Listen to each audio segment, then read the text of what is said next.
جس کے پاس کروڑوں روپے بھی ہوں، جب تک امام نہ بلائیں کوئی بھی نہیں جا سکتا. بلاتے وہی ہیں. اب آپ بولیں کہ وہاں صاحب بہت سارے لوگ تو عجیب عجیب سے جاتے ہیں اور عجیب سے واپس آتے ہیں.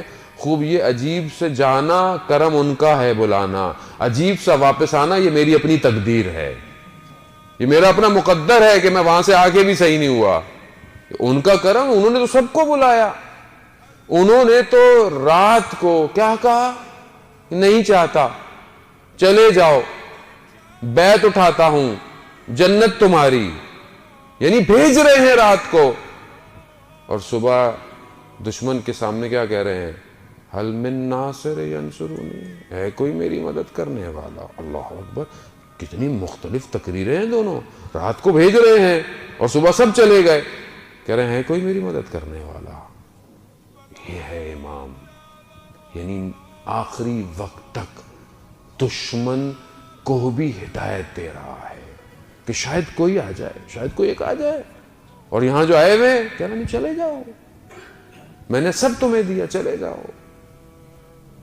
رات کو امام نے پوری کوشش کی کہ کوئی بھی خراب بندہ نہ رہے، صرف صالح رہے میرے ساتھ. اور صبح مقابلے میں صرف اشقیاء رہے میرے، صالح سارے پہلے ہی چلے گئے. رات کو امام اس طرح کر رہے ہیں کہ عشق قرت ہے، قرآن ہے، عبادت ہے. اور صبح سب نے اپنی ساری جانیں لوٹا دیں، کچھ نہیں بچا، صرف حسین ابن علی اکیلا کھڑا ہوا ہے. یعنی وہ بلاتے ہیں. اب یہ ہماری اپنی ظرفیت ہے کہ ہم وہاں پہنچ کر لاتے کیا ہیں. یہ کرم ہے. در و دیوار چوم کے آ رہے ہیں یا پھر کچھ لے کر آ رہے ہیں. عزیزان محترم، تو جب چھٹے امام سے کہا کہ مولا یہ تو آپ نے بہت کہا دنیا والے کیا دعائیں کریں گے، ظاہر کے لیے تو آسمان والے دعائیں کر رہے ہیں. یہ فضائل ہے میرے امام حسین کا. بات آگے بڑھی.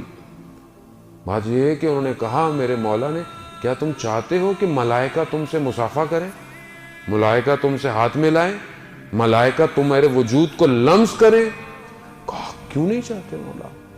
تو وہاں میرا 8واں امام، امام رضا علیہ السلام، اللہم صلی علی محمد وہاں امام نے کہا کہ من زارا قبر ابی عبداللہ، کہ جس نے ابا عبداللہ کی قبر کی شط الفرات پہ زیارت کی، کمن زارا، بالکل ایسے ہی ہے جیسے اس نے فوق عرش پہ اللہ کی زیارت کی.